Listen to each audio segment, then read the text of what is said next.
નમસ્કાર. ધોરણ 10 વિષય સંસ્કૃત. આપણે આજે ત્રીજું કાવ્ય છે એનો અભ્યાસ કરવાનો છે. આપણું ત્રીજું કાવ્ય એટલે સ્વસ્થ વૃતમ સમાચર. ધોરણ 10 વિષય સંસ્કૃત ત્રીજું કાવ્ય કયું થશે? તો કે સ્વસ્થ વૃતમ સમાચર એટલે કે સારું આચરણ કર. મહાકવિ કાલિદાસ છે, એમની 7 કૃતિઓ છે. એમાંની એક કૃતિ સાહિત્ય કૃતિઓ જે છે કાલિદાસની, એમાંની એક સાહિત્ય કૃતિ છે કુમાર સંભવમ. ત્રીજા કાવ્યના વિષય પ્રવેશમાં જે ગુજરાતીમાં આપેલું છે એમાં તમે નજર કરો તો તમને ખ્યાલ આવશે કે એમાં લખેલું છે કે કુમાર સંભવના 5મા સર્ગમાં જણાવેલું છે કે શરીર આદ્યમ ખલુ ધર્મ સાધનમ.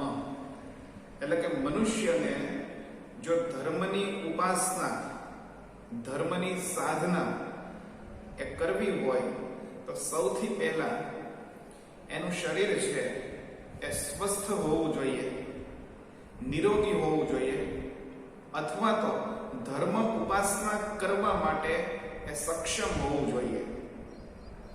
અને આપણને બધાને ખ્યાલ છે એ પ્રમાણે કે શરીર એ સ્વસ્થ, સક્ષમ અથવા તો નિરોગી ક્યારે રહેશે? તો કે યોગ્ય નિયમપૂર્વકનો આહાર અને વિહાર કરવામાં આવે ત્યારે આપણું શરીર કેવું રહેશે? નિરોગી રહેશે. જેમ કે આપણા મનને માનસિક રીતે આપણે સ્વસ્થ રહેવું હોય તો ખૂબ જ સામાન્ય એવી ક્રિયા, કુદરતી એવી ક્રિયા કઈ? તો કે યોગ્ય સમયે સૂવું અને યોગ્ય સમયે ઉઠવું. માત્ર આ ક્રમ ન જાળવીએ તો પણ માનસિક સ્વાસ્થ્ય છે એને હાનિ પહોંચે છે, નુકસાન પહોંચે છે. માનસિક રીતે અસ્વસ્થતા મનુષ્ય અનુભવે છે, વ્યક્તિ અનુભવે છે. આ જ પ્રમાણે આપણી જે પાચન ક્રિયા છે એને બરાબર ક્રમમાં અથવા તો પાચન ક્રિયાને સુચારુ બનાવવી હોય તો સમજણપૂર્વકનો આહાર અથવા તો યોગ્ય સમયે ભોજન કરવું. ભોજન કરવાનો સમય નિયત હોય તો આપણી પાચન ક્રિયા છે એ સુચારુ બનશે. બરાબર? અને આ જ રીતના શરીર સૌષ્ઠવ, શારીરિક ક્ષમતા જે છે એ વ્યાયામ કરવાના માધ્યમથી એ જળવાઈ રહેશે. એટલે કે આપણું શારીરિક સ્વાસ્થ્ય છે એ સારું રહેશે. ટૂંકમાં મનુષ્ય માટે સૌથી અગત્યનું કોઈ પણ કાર્ય કરવા માટે જો કોઈ હોય તો એ શું છે? એનું શરીર છે. એટલે માનસિક સ્વસ્થતા, યોગ્ય સમયે સૂવું, યોગ્ય સમયે ઉઠવું, પાચન ક્રિયા તો કે યોગ્ય સમયે ભોજન લેવું, નિયત માત્રામાં ભોજન લેવું, ત્યાર પછી વ્યાયામ કરવો વગેરે જેવી બાબતો છે એના સંસ્કાર, એની કેળવણી બાળકને નાનપણથી આપવામાં આવે તો તેના માટે ખૂબ જ હિતકારી સાબિત થાય છે. અને આપણું જે ત્રીજું કાવ્ય છે સ્વસ્થ વૃતમ સમાચર, સારું આચરણ કર, એમાં પણ એક પિતા પોતાના પુત્રને સારા આચરણ કરવા માટેનું માર્ગદર્શન આપે છે. આ આપણા ત્રીજા કાવ્યની પૂર્વ ભૂમિકા છે, વિષય પ્રવેશ છે. જેથી કરી આપણને ખ્યાલ આવશે કે પિતા અને પુત્ર વચ્ચે થતો સંવાદ ક્યાં વિષય વસ્તુને આપણી સમક્ષ રજૂ કરે છે. અને બાળક માટે કેળવણી આપવાનું સુંદર કાર્ય અને એક ઉત્તરદાયિત્વ સૌ પ્રથમ માતા પિતાનું હોય છે. એટલા માટે થઈને આપણા ત્રીજા કાવ્યમાં બાળકને એક પિતા જે છે, પુત્રને પિતા છે એ ઉપદેશ આપે છે કે કેવું આચરણ કરવું. બરાબર? વ્યાયામ કરવો, યોગ્ય સમયે ઉઠવું એટલે કે પથારીનો ત્યાગ કરવો, કેવા લોકોના ગુણોને સ્વીકારવા અને કોના ગુણોનો પણ ત્યાગ કરવો, સત્કર્મો કરવા, દુષ્કર્મોનો ત્યાગ કરવો, ઈશ્વરના નામનું સ્મરણ કરવું વગેરે જેવી બાબતોથી સંસ્કારોનું સિંચન કરવાનો એક પિતા ઉમદા કાર્ય પોતાના પુત્રને સમજાવે છે, કરે છે. એટલે એ પ્રમાણેના 8 શ્લોકો આપણા કાવ્યમાં આપેલા છે. આપણે પહેલા કાવ્યનો અભ્યાસ કરેલો હતો ત્યારે પણ અન્વય, શબ્દાર્થ અને ભાષાંતર એ પ્રમાણેનો અભ્યાસ જોયો હતો, કરેલો હતો. અને ત્રીજા કાવ્યમાં પણ આપણે દરેક શ્લોકના અન્વય, શબ્દાર્થ અને ભાષાંતર જોવાનું થશે. પણ આ જે ત્રીજું કાવ્ય છે એ અગત્યનું ભાષાંતરની દ્રષ્ટિએ કરતા શ્લોક પૂર્તિની દ્રષ્ટિએ એ વધારે ઉપયોગી સાબિત થશે. ત્રીજું કાવ્ય જે છે ને એ શ્લોક પૂર્તિ માટે અથવા તો વિચાર વિસ્તાર માટે એ આવી શકે. બરાબર? સ્વસ્થ વૃત્તમ સમાચાર. પેલો શ્લોક ભાષાંતર ખૂબ જ સરળ થશે, ખૂબ જ સહેલું થશે, પણ એ આપણે કંઠસ્થ કરવાનું થશે. બરાબર? પાકું કરવાનું થશે. જો એ પેલો શ્લોક, એનો અન્વય.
અન્વયમાં શું લખેલું છે?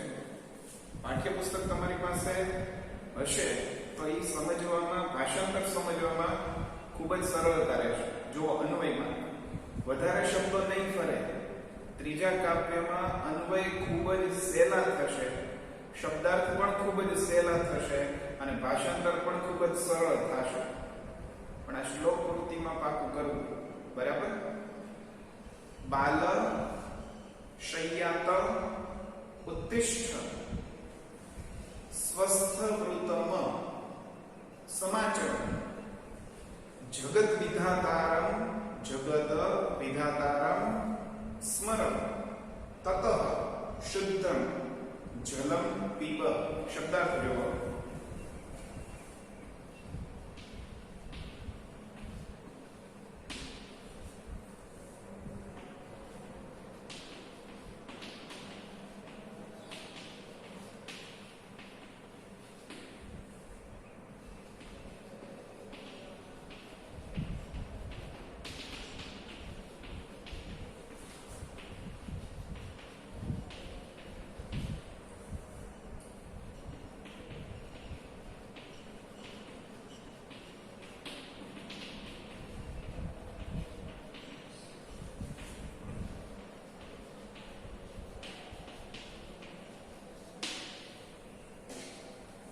શબ્દાર્થ થશે.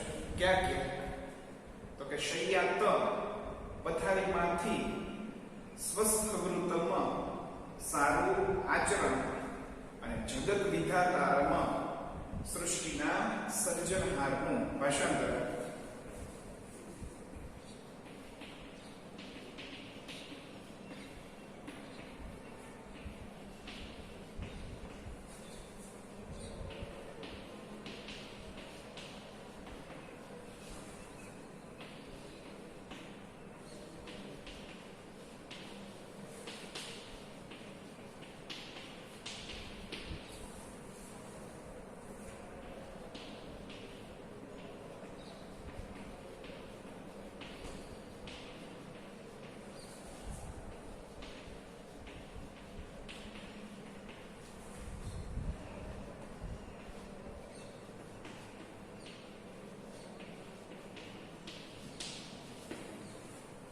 માત્ર બે જ લીટીનું અને આખું આપણે લખીએ તો એક જ લીટીનું ભાષાંતર થશે.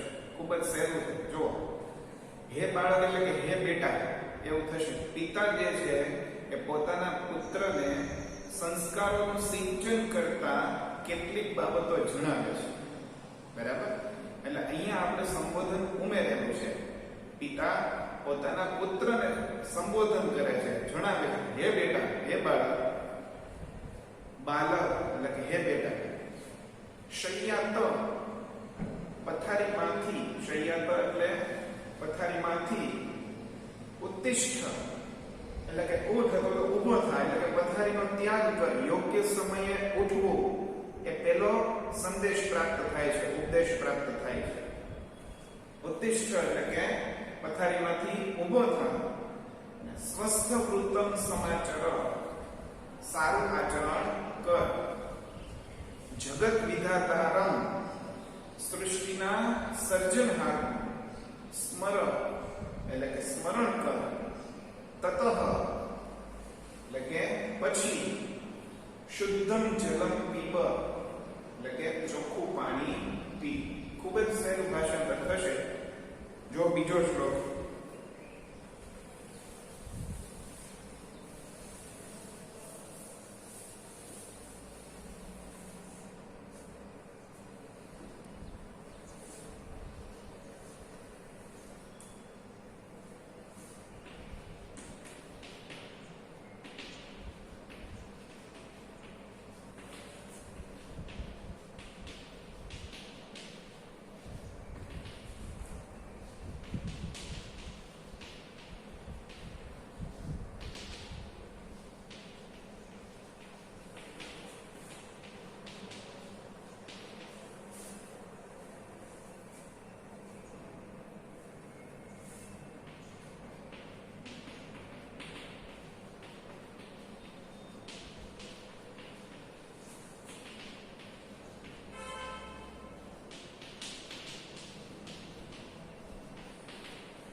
અન્વયમાં શું લખેલું છે?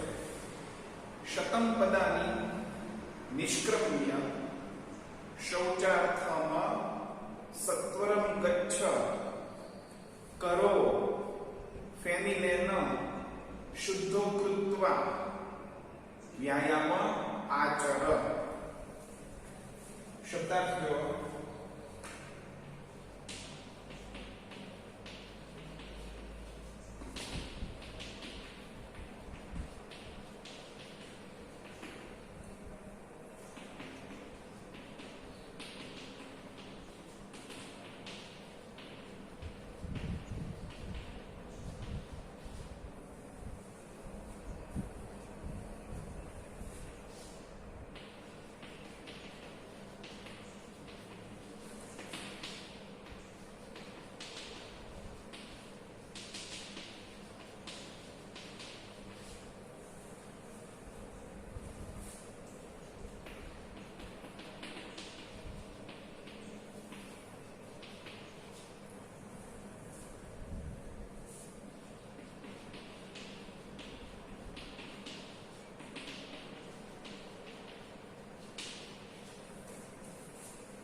શું લખેલા છે શબ્દાર્થ? શતમ પદાની એટલે કે 100 ડગલા. નિષ્ક્રમ્ય બહાર ચાલીને શૌચાર્થમાં શૌચ ક્રિયા માટે કરો એટલે બંને હાથ અને ફેની લેન એટલે કે સાબુથી ભાષાંતરમાં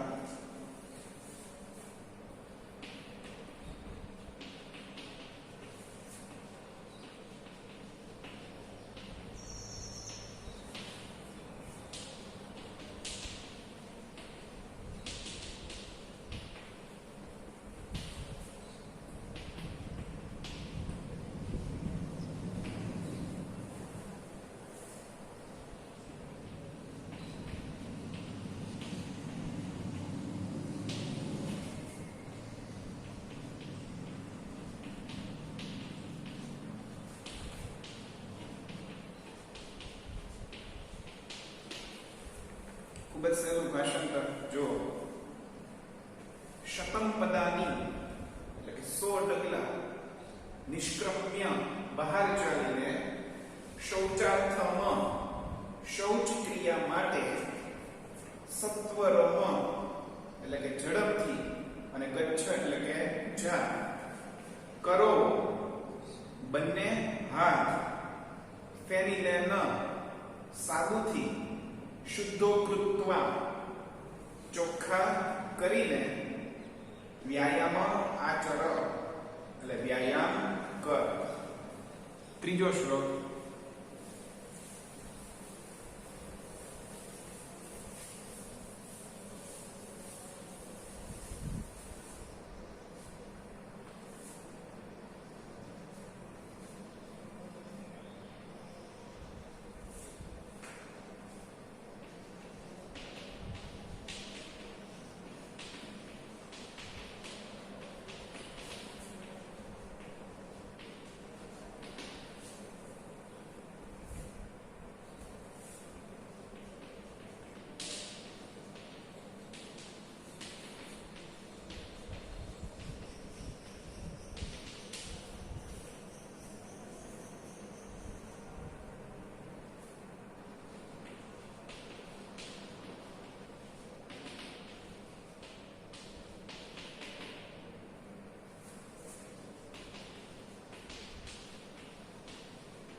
અન્વયમાં જુઓ એકાદ શબ્દ ફરશે વધારે શબ્દો જે છે એ અન્વયમાં નહીં ફરે.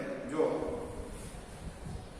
ત્વમ કાયે તૈલમ મર્દય તતઃ સ્નાનં સમાચર યથાવિધિ જલેનૈવ સ્વીયં વસ્ત્રમ પ્રધાવય. પ્રધાવય એટલે કપડા ધો એટલે કે કપડા સાફ કર એવી વાત કરે છે. બરાબર. જો શબ્દાર્થમાં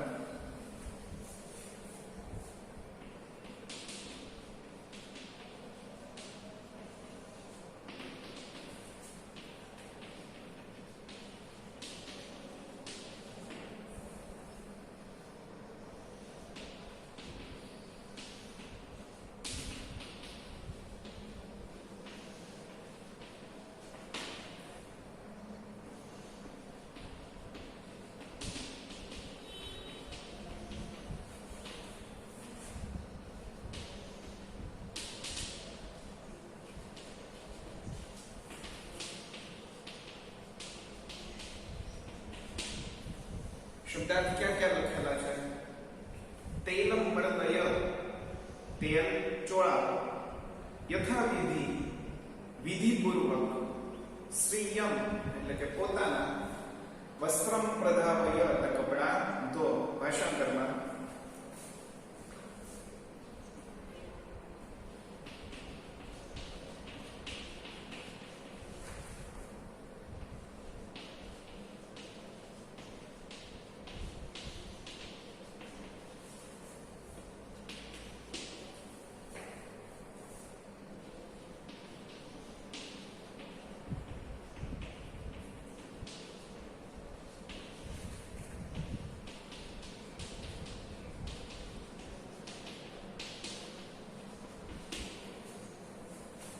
તમે જોવો છો એ પ્રમાણે ખૂબ જ ઝડપથી શ્લોકોનું ભાષાંતર ચાલે છે. એનું કારણ છે અહીંયા શબ્દો ફરતા જ નથી. અન્વયમાં શબ્દો ફરે તો ભાષાંતર અઘરું લાગે. બીજી વસ્તુ, જેટલા શબ્દો આવે છે, શબ્દાર્થ આવે છે, એ પણ ખૂબ જ સહેલા આવે છે. બરાબર? જો સંસ્કૃત શબ્દો અઘરા આવે તો ભાષાંતર તમને અઘરું લાગે. બરાબર? પણ સંસ્કૃત શબ્દો અને અન્વય ખૂબ જ સહેલા છે, એટલા માટે ભાષાંતર ખૂબ જ સહેલાઈથી સરળતાથી થાય છે. જો ત્રીજા શ્લોકનું ભાષાંતર, ત્વમ એટલે કે તું, કાયે એટલે શરીર પર, તૈલમ મર્દય એટલે તેલ ચોળા, તતઃ એટલે કે પછી, સ્નાનમ સમાચર એટલે કે સ્નાન કર, યથાવિધિ વિધિપૂર્વક, જલે નૈવ પાણીથી જ, સ્વીયમ વસ્ત્રમાં પોતાના વસ્ત્રો, પ્રધાવય એટલે કે ધો. આગળનો શ્લોક ચોથો શ્લોક છે.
કેટલાક વિદ્યાર્થીઓ, કેટલાક બાળકો જે છે એ પોતાના ઘરના સભ્યો સાથે અથવા તો ક્યારેક માતા પિતા સાથે પણ અસભ્ય વર્તન અથવા તો ગેરવર્તણૂક અથવા તો તોછડાઈ પૂર્વકનો વ્યવહાર એ કરતા હોય છે.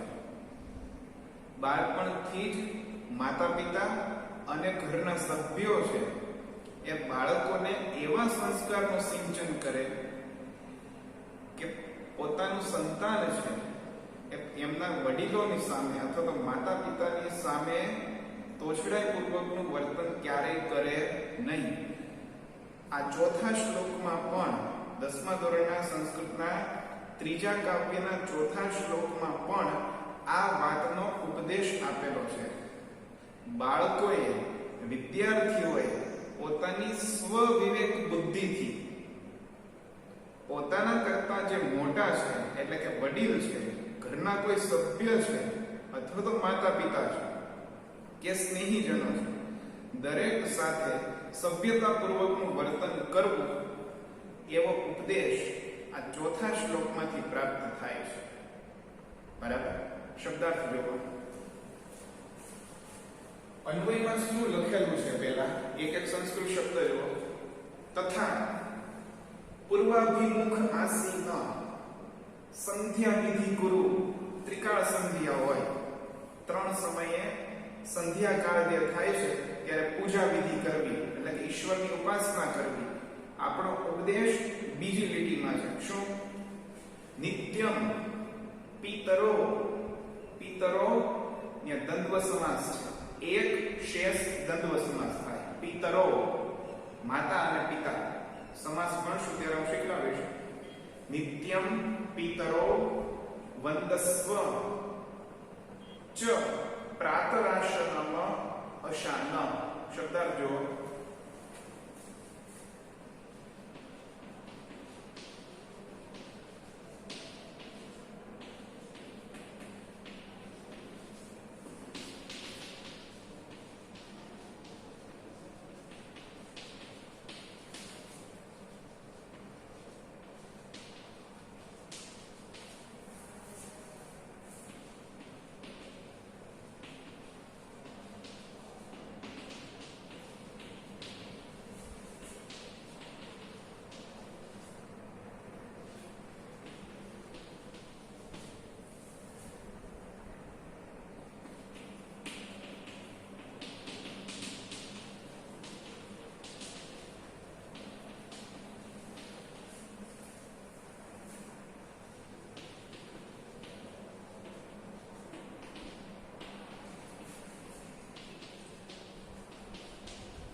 મુખ આસીન પૂર્વ દિશા તરફ મુખ કરીને સંધ્યા વિધિ સંધ્યાકાળની ઉપાસના પિતરો માતા પિતાને પ્રાતરાશનમાં એટલે સવારનો નાસ્તો ભાષાંતર કર્યો.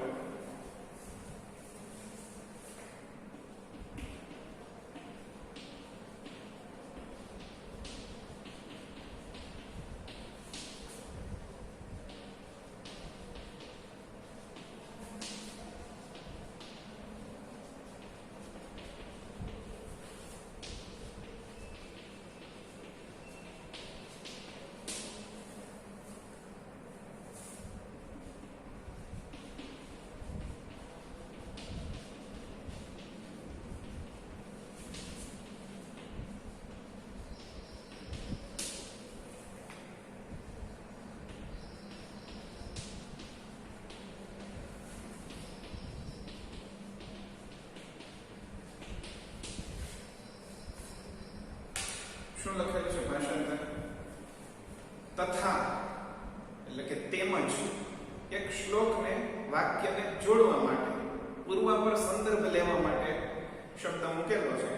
તથા એટલે તેમજ પૂર્વાભિમુખ આસીન પૂર્વ દિશા તરફ મુખ કરીને સંધ્યા વિધિ કુરુ સંધ્યાકાળની ઉપાસના કર. નિતરો એટલે હંમેશા, નિતરો એટલે હંમેશા, નિત્યમ હંમેશા, પિતરો એટલે કે માતા પિતાને વંદસ્વ એટલે કે વંદન કર. ચ અને પ્રાતરાશનમાં સવારનો નાસ્તો અશાન એટલે કે કર. અહીંયા જે અશાન શબ્દ આપેલો છે ને એનો અર્થ ખાવું એવો થાય, પણ તમે લક્ષ્યાર્થની દ્રષ્ટિએ જુઓ તો આપણે અહીંયા એવું ભાષાંતર કરીએ કે સવારનો નાસ્તો ખા, તો એ વ્યાજબી લાગે નહીં. એટલા માટે આપણે ભાષાંતર શું કરેલું છે? સવારનો નાસ્તો કર. બીજી વસ્તુ અહીંયા એવો ઉપદેશ આપેલો છે, એવી કેળવણી આપવાનો પ્રયાસ કરેલો છે, સંસ્કારોનું સિંચન કરવાનો પ્રયાસ કરેલો છે કે માતા પિતાને વંદન કર. માતા પિતાને વંદન કર એટલે એમના મમ્મી કે પપ્પાને આપણે જોઈને પગમાં પડી જાય એવી વાત નથી, પરંતુ માતા પિતા સ્નેહીજનો દરેક વ્યક્તિ સાથે સદભાવપૂર્વકનું વર્તન આપણે કરીએ, કોઈનું પણ અપમાન ન કરીએ, તોછડાઈ પૂર્વકનું વર્તન ન કરીએ, એવો ઉપદેશ, એવી કેળવણી આ શ્લોકમાંથી પ્રાપ્ત થાય છે. 5મો શ્લોક છે અન્વય શબ્દાર્થ ભાષાંતર.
શું લખેલો છે ભાઈ?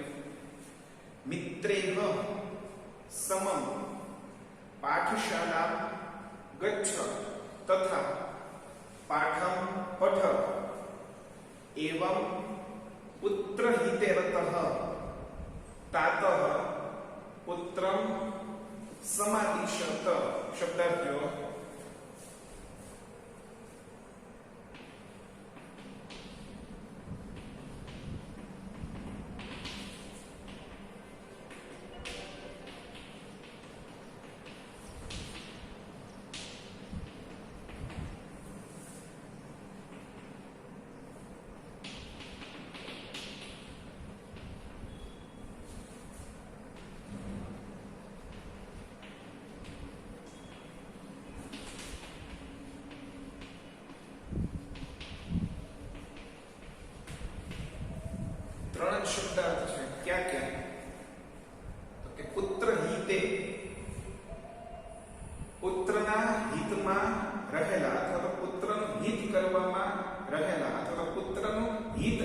ઉપદેષ્ટા, તાતઃ એટલે કે પિતા, અને સમાધિશત એટલે ઉપદેશ આપે છે, ઉપદેશ આપવો. બરાબર? ભાષાંતર કરો. અહીંયા જે આપેલું છે ને પહેલી લીટી, શું તો કે મિત્રેહ સમ પાઠશાલા ગચ્છ. મનુષ્ય જે છે ને એના 4 વર્ણાશ્રમો હોય, 4 આશ્રમો હોય. જેમ બ્રાહ્મણ, ક્ષત્રિય, વૈશ્ય અને શૂદ્ર, એવી રીતના મનુષ્યનું આયુષ્ય જે છે ને એ 100 વર્ષનું આલેખવામાં આવ્યું છે, નક્કી કરવામાં આવ્યું છે, કે 100 કલ્પિત કરવામાં આવ્યું છે કે મનુષ્યનું આયુષ્ય કેટલું, તો કે 100 વર્ષનું. હવે એમાં જન્મથી 25 વર્ષ જે છે ને એ બ્રહ્મચર્યાશ્રમ છે. શું છે? બ્રહ્મચર્યાશ્રમ.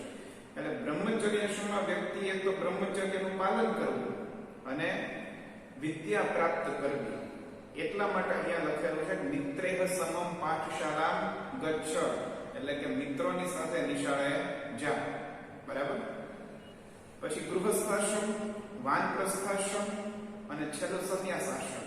એ ત્રણે 25 વર્ષનો સમયગાળો, અને એ પ્રમાણે મનુષ્યએ પોતાનું વર્તન રાખવું, એવું મનુસ્મૃતિ ઉપદેશે છે. ભાષાંતર જો કઈ રીતના થશે.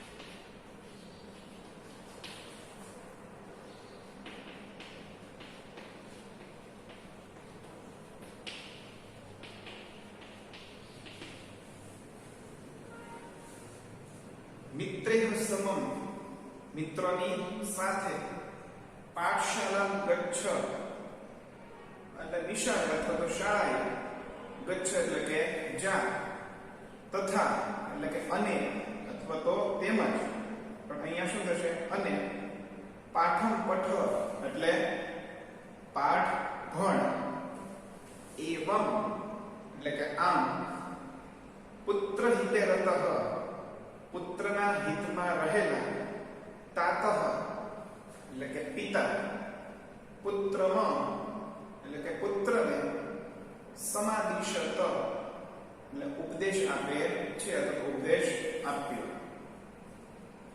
છઠ્ઠો શ્લોક જે છે એ કેવા લોકોનો સંગ કરવો અને કેવા લોકોનો સંગ ન કરવો અને કેવા કાર્યો કરવા એનો ઉપદેશ આપે છે. જો છઠ્ઠો શ્લોક.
અન્વયમાં શું છે?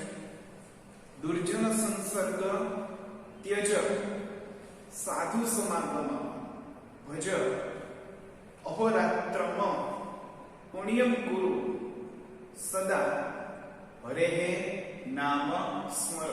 ખૂબ જ ઓછા શબ્દાર્થ છે. જો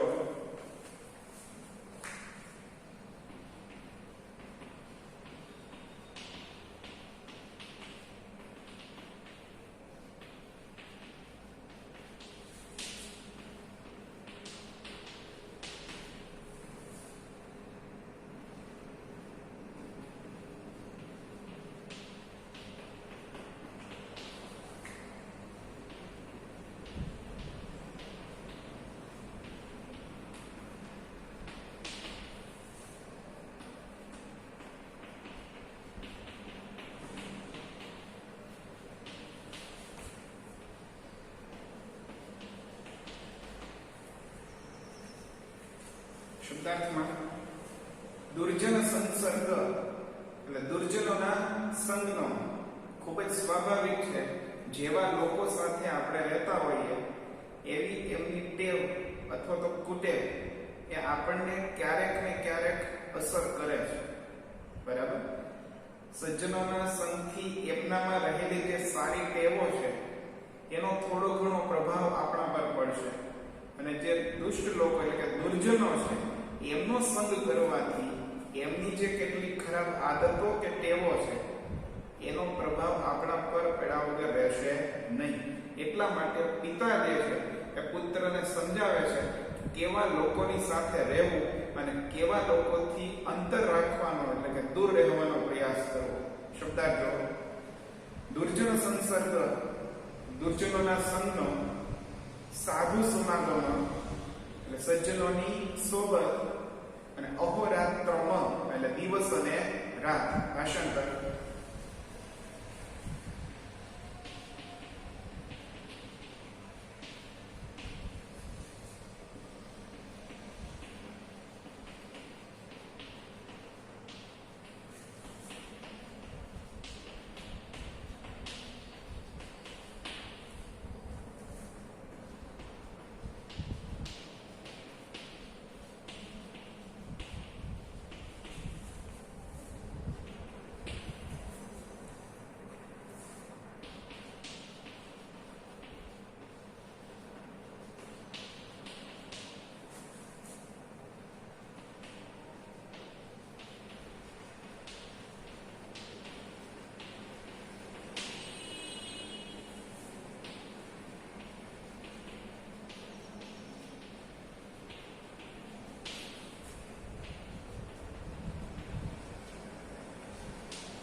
જો ભાષાંતરમાં દુર્જન સંસર્ગ એટલે શું થશે? દુર્જનોના સંગનો, ત્યજ એટલે ત્યાગ કરો, સાધુ સમાગમ સજ્જનોની સોબત કરવી, સાધુ સમાગમ ભજ એટલે સજ્જનોની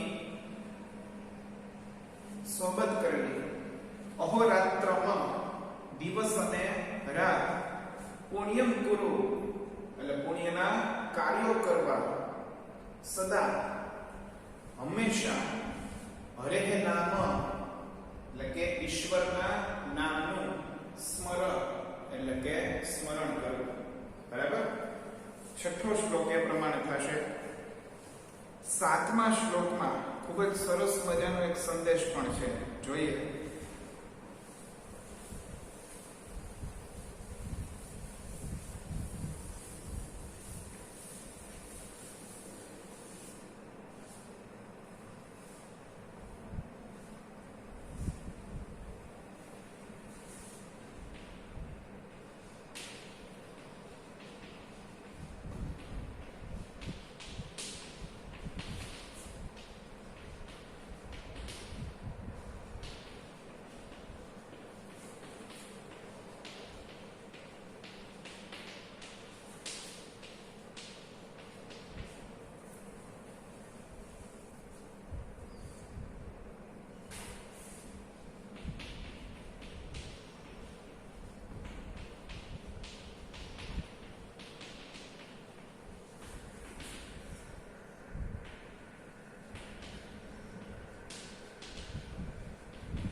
શું લખેલું છે?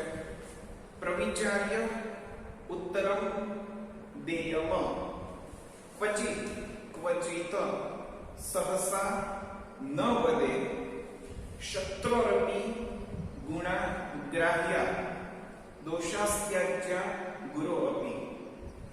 શું સરસ મજાનો સંદેશ અથવા તો ઉપદેશ છે, તો કે શત્રુના ગુણોને પણ સ્વીકારવા અને દોષાસ્ત્યાજ્ય ગુરોરપી ગુરુના દોષોનો પણ શું કરવો? ત્યાગ કરવો. દરેક વ્યક્તિ કીધે માણસ માત્ર ભૂલને પાત્ર એ ન્યાય એ ઉક્તિ પ્રમાણે એ કથન થઈ જતી હોય એટલા માટે અહીંયા લખેલું છે કે શત્રુમાં રહેલી જે સારી બાબતો છે એમને પણ સ્વીકારવી અને ગુરુ અથવા તો કોઈ પણ વ્યક્તિની અંદર રહેલી જે ખરાબ બાબતો છે બરાબર એનું શું કરવાનું એને દૂર કરવાનું બરાબર દોષાસ્ત્યાગ ગુરોરપી એટલે ગુરુના દોષોનો પણ ત્યાગ કરવો બરાબર શબ્દાર્થ જો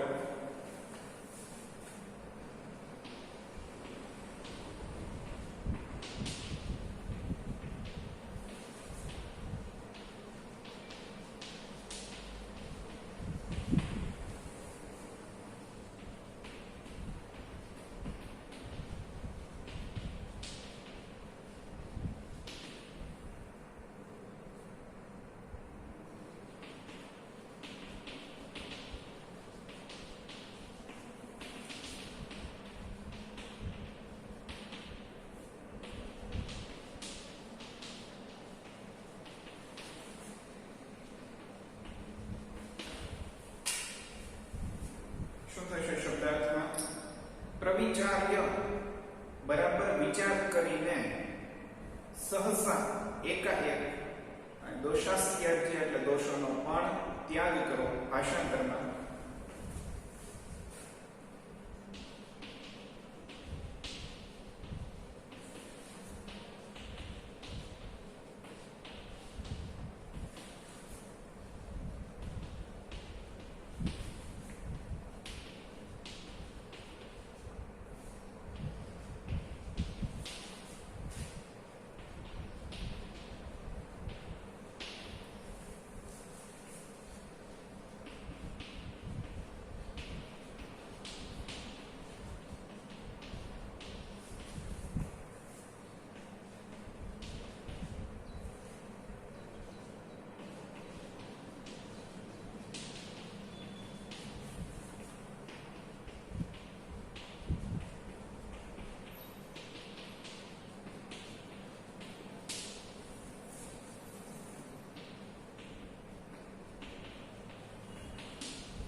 જો ભાષાંતરમાં પ્રવિચાર્ય બરાબર વિચાર કરીને ઉત્તરમ દેયમ એટલે કે ઉત્તર આપો ક્વચિત એટલે કે ક્યારેય પણ ક્વચિત એટલે શું થશે ક્યારેય પણ સહસા એટલે એકાએક સહસા એટલે શું થશે એકાએક ન વધે એટલે બોલવું નહીં ક્વચિત સહસા ન વધે ક્યારેય પણ એકાએક ન વધે બોલવું નહીં એટલે કે વિચારા વગરનું બોલવું નહીં વિચારીને બોલવું શત્રુરપી ગુણાગ્રાહ્ય શત્રુના ગુણોને પણ સ્વીકારવા અને દોષાસ્ત્યાજ્ય ગુરોરપી ગુરુના દોષોનો પણ ત્યાગ કરવો આપણા કાવ્યનો ત્રીજા કાવ્યનો છેલ્લો અને 8મો શ્લોક એમાં ઈશ્વરની સાધના કરવી અને જે દુઃખ નથી આવેલું એનો અસ્વીકાર કરવો ત્યાગ કરવો એવો ઉપદેશ છે છેલ્લો અને 8મો શ્લોક જો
શું લખેલું છે અન્વયમાં સનાતનમ બ્રહ્મ ધ્યેયમ અનાગતમ દુઃખમ હેયમ. અહીંયા જે છે ને એ સંધિ છૂટી પડે છે. સનાતનમ બ્રહ્મ ધ્યેયમ, અનાગતમ દુઃખમ હેયમ, કાયિકમ સુખમ આદેયમ. કઈ જગ્યાએ સંધિ છૂટી પડે છે? જો સુખમ આદેયમ, કાયિકમ સુખમ આદેયમ અને જન સેવનમ વિધેમ. શબ્દાર્થ જોવો.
શબ્દાર્થમાં ધ્યેયમ એટલે ધ્યાન ધરવું, અનાગતમ એટલે ન આવેલા, હેયમ એટલે ત્યાગ કરવો, કાયિકમ શરીર સંબંધી, આદેયમ એટલે સ્વીકારવું અને જન સેવનમ એટલે લોકોની સેવા. ભાષાંતરમાં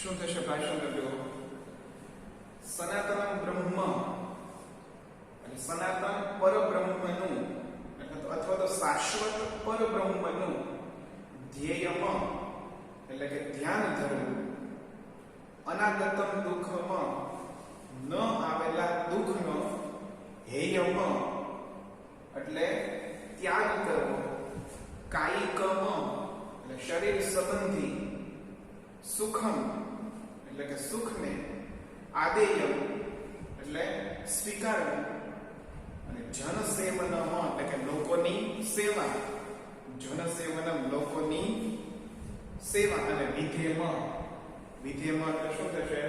લોકોની સેવા કરવી. બરાબર. આ રીતનું જે ત્રીજું કાવ્ય છે આપણું, એના 8 શ્લોકો ભાષાંતરની દ્રષ્ટિએ ખૂબ જ સહેલા અને સરળ છે. તમારે કંઠસ્થ કરવાના છે, પાકા કરવાના છે.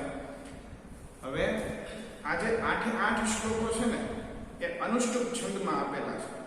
એટલે આપણે જે પ્રમાણે ગુરુ બ્રહ્મા ગુરુ વિષ્ણુ શ્લોક આપણે ગાઈએ છીએ એ પ્રમાણેના શ્લોકો જે છે આ પ્રમાણે ગવાશે. બરાબર. કઈ રીતના થશે જુઓ તમે. પાઠ્યપુસ્તક તમારી પાસે રાખજો. કેટલાક શબ્દો જે છે, આ જે ત્રીજું કાવ્ય છે ને એ ગાઈને તમને હું સંભળાવું છું. કેટલાક શબ્દો ખાસ કરીને 5મા, 6ઠા અને 7મા શ્લોકમાં થોડો ઘણો ફેરફાર આવશે. કઈ રીતના પાકું કરવાનું છે ગાઈને એ તમે જુઓ. અનુષ્ટુપ છંદમાં કઈ રીતના થશે? આપણે ગુરુ બ્રહ્મા ગુરુ વિષ્ણુ બોલીએ જ છીએ. બરાબર. પણ આ કાવ્યનું ગાન અનુષ્ટુપ છંદમાં કઈ રીતના થશે? પાઠ્યપુસ્તકમાં જોજો. બાલ ઉત્તિષ્ઠ શય્યાત સ્વસ્થ વૃતમ સમાચર સ્મર જગત વિદાતારમ તત શુદ્ધમ જલમ પીબ શતમ પદાની નિષ્ક્રમ્ય શૌચાર્થમ ગચ્છ સત્વરમ ફેનિલેન કરો કૃત્વા શુદ્ધો વ્યાયામ આચર તેલમ મર્દય કાયે ત્વમ તત સ્નાનમ સમાચર યથા વિધિ જલેનેવ વસ્ત્રમ સ્વીયં પ્રધાવય પૂર્વાભિમુખ આસીન કુરુ સંધ્યા વિધિમ તથા વંદસ્વ પિતરો નિત્યમ પ્રાતરાશમ અશાન ચ પાઠશાલા સમમ મિત્રે